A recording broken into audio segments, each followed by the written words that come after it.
Le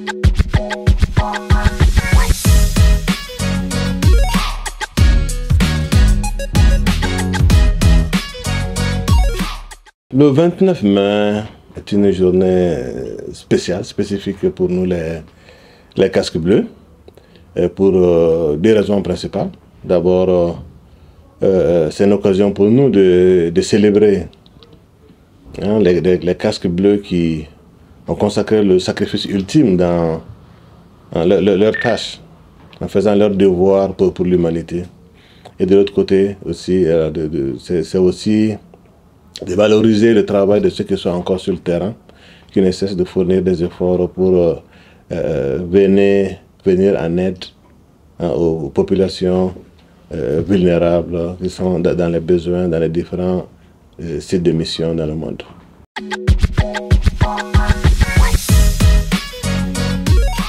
D'abord, c'est d'avoir l'adhésion des populations pour lesquelles nous sommes sur le terrain. Vous savez que les bénéficiaires de la mission sont ceux qui, dans les pays qui ont connu des catastrophes, des guerres ou d'autres types de conflits où il y a beaucoup de souffrance, avoir leur adhésion, leur compréhension de pourquoi nous sommes là est d'abord la première valeur que nous pouvons mettre sur la table.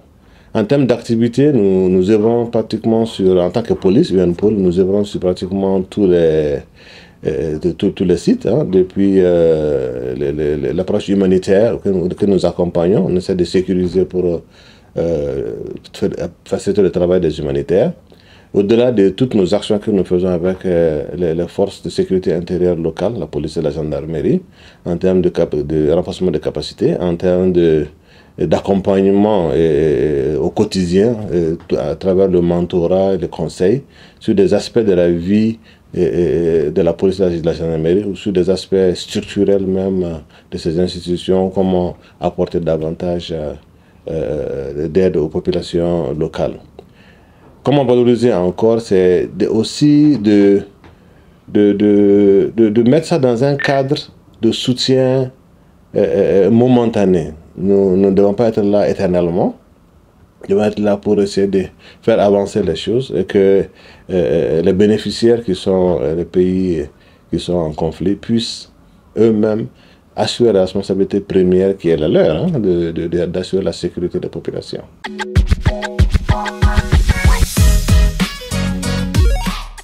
Au niveau du pilier développement, on a réalisé beaucoup d'infrastructures pour accueillir les FSI, les forces de sécurité intérieure. Nous avons contribué à la réfection de certaines entités de prise en charge de population par les mêmes FSI.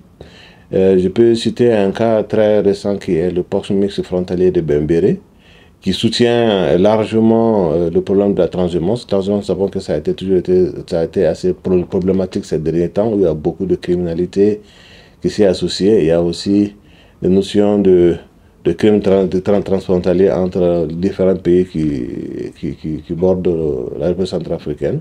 Donc ça, c'est une réalisation extrêmement importante. Au-delà de ça, sur le plan cadre juridique, nous accompagnons les forces de sécurité depuis quelques années à revoir les textes de loi, les textes juridiques qui encadrent, si vous voulez, le travail des forces de sécurité intérieure pour l'aligner sur le cadre international. C'est vrai, il y avait déjà quelque chose, mais à cause des conflits, il y a une distribution qui définitivement doit être corrigée. C'est les réalisations que nous avons faites. Nous avons accompagné le recrutement de presque 2 à 3 000 policiers et gendarmes, depuis que ça c'est des faits récents, il y a eu plus que ça.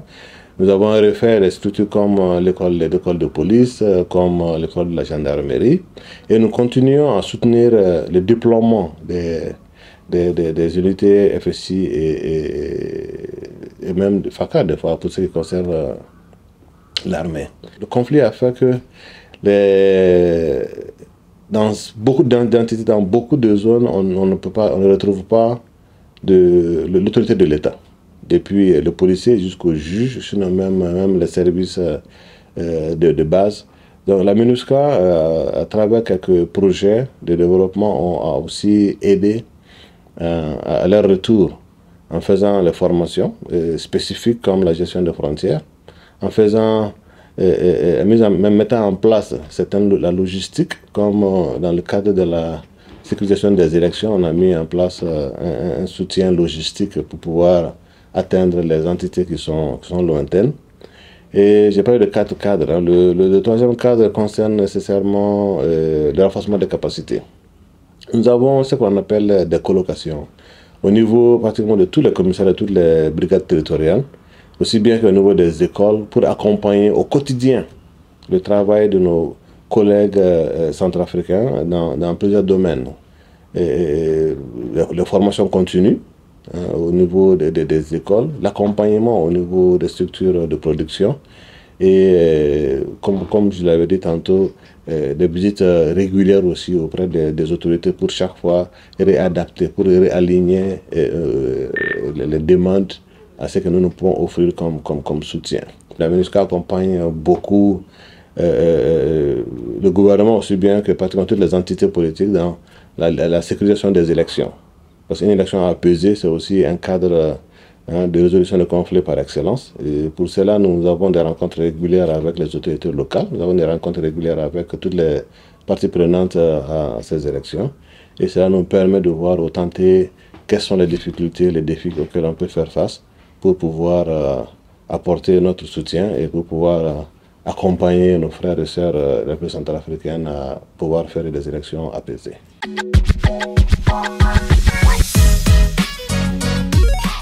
Le plus grand défi actuellement pour nous est encore l'absence totale de,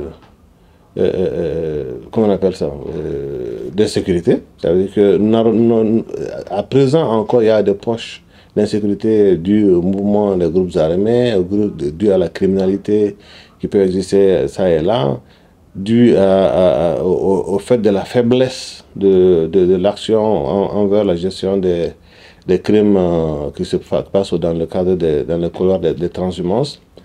Au-delà de ces difficultés d'ordre sécuritaire, nous avons aussi des problèmes de déplacement. Déplacement veut dire quoi? Quand en Centrafrique, nous avons plus de 6 mois de saison de pluie, pendant lesquels on se déplace à la limite peut-être difficilement, si ce n'est pas peut-être avec des vols et autres.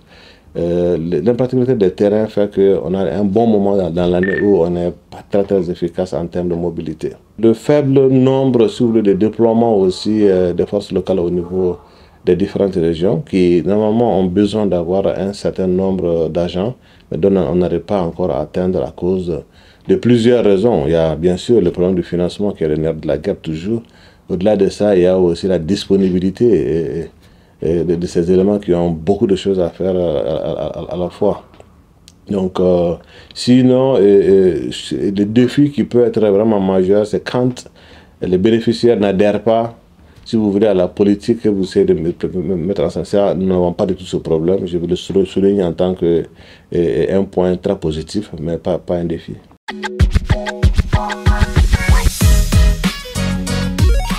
C'est seul dans la paix que nous pouvons faire quelque chose.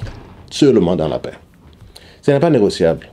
Il est temps que les uns et les autres, tous les acteurs, à quel niveau que ce soit au niveau politique, que ce soit au niveau social, que ce soit juste les populations au niveau des écoles, que ce soit le moment au marché, chacun doit jouer sa partition pour que la paix puisse y revenir. La République centrafricaine est un grand pays, avec une belle population. Et tout ce qui manque, c'est de vouloir ensemble se donner la main et aller de l'avant très rapidement. Donc le message, c'est un message de paix, d'appel à la paix.